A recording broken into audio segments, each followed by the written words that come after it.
दोस्तों, अगर आप भी सूर्य कुमार यादव को एक खतरनाक खिलाड़ी मानते हैं तो हमारी इस वीडियो को लाइक जरूर कीजिएगा।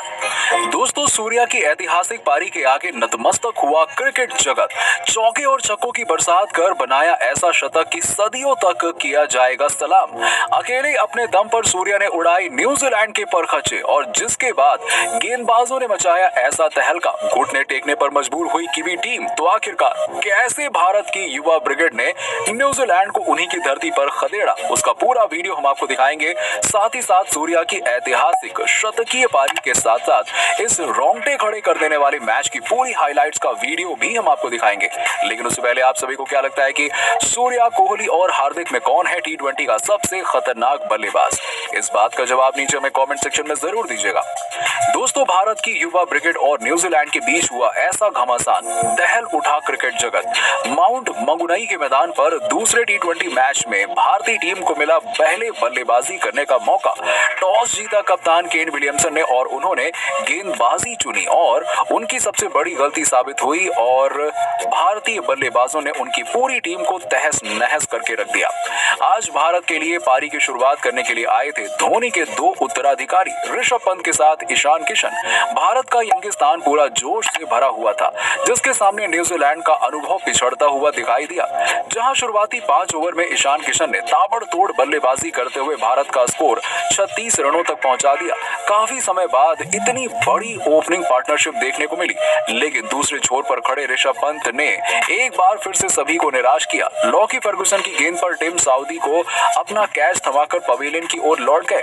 उन्होंने महज 13 गेंदों पर 6 रन बनाए, जिसके बाद बल्लेबाजी करने आए दुनिया के नंबर 1 टी20 बल्लेबाज सूर्य कुमार यादव। दोस्तों, ये दोनों न्यूजीलैंड के लिए सबसे बड़ा खतरा थे। जहां ईशान किशन पूरी तरह से सेट नजर आ रहे थे, लेकिन ये युवा दिग्गज स्पिनर ईश सोढ़ी की खतरनाक गुगली के आगे ज्यादा देर टिक नहीं पाया और वो भी उनकी एक जादुई फिरकी पर कैच आउट होकर पवेलियन की शोभा बढ़ाने के लिए चले गए। उन्होंने 31 गेंदों पर 36 रन बनाए और जिसमें से 5 चौके और 1 छक्के शामिल थे।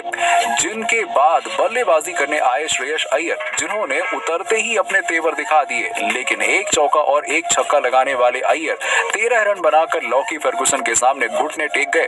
दोस्तों, भारतीय टीम बहुत मुसीबत में आ गई थी, लेकिन दोस्तों सभी के लिए खुशखबरी ये थी कि दुनिया का नंबर 1 बल्लेबाज अभी भी मैदान पर मौजूद था, जो अकेले अपने दम पर भारत की नैया पार लगा सकता था।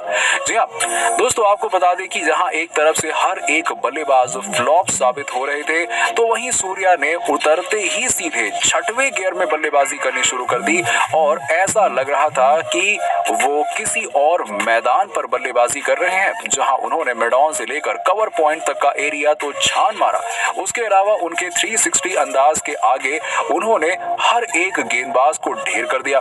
जहां वो बड़ी ही आसानी से घुटनों पर बैठकर विकेट के पीछे छक्का लगा रहे थे, जिसे देखकर पूरा का पूरा न्यूजीलैंड सदमे में आ गया। दोस्तों, देखते ही देखते सूर्या ने महज 32 गेंदों पर अपना 50 रन पूरा कर लिया, लेकिन उसके बाद आया सूर्या का तूफान, जिसके बाद उन्होंने महज 17 गेंद खेलकर अपने शतक को अंजाम दिया। सबसे खतरनाक रहा पारी का 19वां ओवर, जिसमें गेंदबाजी कर रहे थे न्यूजीलैंड के सबसे घातक गेंदबाज लॉकी फर्गुसन, लेकिन आज सूर्या के सामने कोई भी नहीं टिक पा रहा था। सूर्या ने उन्हें 3 गेंदों पर 3 खतरनाक चौके लगाकर महज 49 गेंदों पर अपना ऐतिहासिक शतक पूरा कर लिया, जिस पर पूरा का पूरा स्टेडियम झूम उठा और कप्तान रोहित शर्मा के बाद वो दूसरे बल्लेबाज बने हैं जिन्होंने एक साल में 2 शतक लगाकर इतिहास रचते हुए रोहित के रिकॉर्ड की बराबरी की है। तो वहीं दोस्तों, अपने इस तूफानी बल्लेबाजी में सूर्या ने 10 खतरनाक चौके तो वहीं 6 तूफानी छक्के लगाए, लेकिन शतक पूरा करते ही सूर्या और भी ज्यादा आक्रामक हो गए और जहां उनकी अगली 2 गेंदों पर उन्होंने पहले एक खतरनाक चौका और फिर एक खतरनाक छक्का लगाकर इस ओवर में 22 रन बटोरे और सूर्या का ये आक्रामक रूप देखकर यहां हर एक न्यूजीलैंड का वासी सदमे में था, तो वहीं भारतीय दर्शक खुशी से झूम उठे। पूरे मैदान में सूर्या सूर्या के नारे गूंज रहे थे और सूर्या की इस ऐतिहासिक पारी पर पूरे भारतीय खेमे ने खड़े होकर उनके लिए तालियां बजाई और झुककर सलाम किया। 20 ओवरों की समाप्ति पर सूर्या ने 111 रन बना लिए थे, जिसमें से 11 चौके और 7 छक्के शामिल थे। इनकी बदौलत भारतीय टीम ने 20 ओवर की समाप्ति पर 191 रनों का विशालकाय स्कोर बना दिया था। और वहीं दोस्तों, न्यूजीलैंड के टीम साउदी ने सबसे अधिक 3 विकेट हासिल किए, जिन्होंने पारी के आखिरी ओवर ओवर में हैट्रिक लेकर एक और इतिहास बनाया और उन्होंने 3 गेंदों पर लगातार हार्दिक पांड्या, दीपक हुड्डा और वॉशिंगटन सुंदर को अपना शिकार बनाया। दोस्तों, अब मैच सबसे खतरनाक मोड़ पर था, जहां इतना विशालकाय स्कोर बनाने के इरादे से फिन एलन के साथ डेवॉन कॉनवे मैदान में उतरते हैं, लेकिन स्विंग के सरताज भुवनेश्वर कुमार के इरादे कुछ और ही थे। जी हां, अपनी दूसरी ही गेंद पर उन्होंने खतरनाक बल्लेबाजी करते हुए एलन को फंसा लिया और डीप पॉइंट पर खड़े अर्शदीप ने उनका विकेट लेकर न्यूजीलैंड के पैरों तले जमीन खिसका दी, जहां रनों का खाता खोलने के लिए पहले ही उनके विकेटों का खाता खुल गया और वहीं भारतीय दर्शकों का जोश चरम सीमा पर पहुंच गया, क्योंकि भारतीय गेंदबाजों के सामने दिग्गजों से भरी न्यूजीलैंड की टीम मुंह की खाती हुई दिख रही थी। केन विलियमसन और डेवॉन कॉनवे मिलकर अपनी टीम को संभालने की कोशिश कर रहे थे, लेकिन 5 ओवरों की समाप्ति पर न्यूजीलैंड की टीम महज 25 रन बना पाई और जहां टी20 के इस रोमांचक मुकाबले में टेस्ट का लुत्फ हर कोई उठा रहा था, जहां से न्यूजीलैंड का वापसी कर पाना नामुमकिन है, क्योंकि भारतीय गेंदबाज भी किसी से कम नहीं है।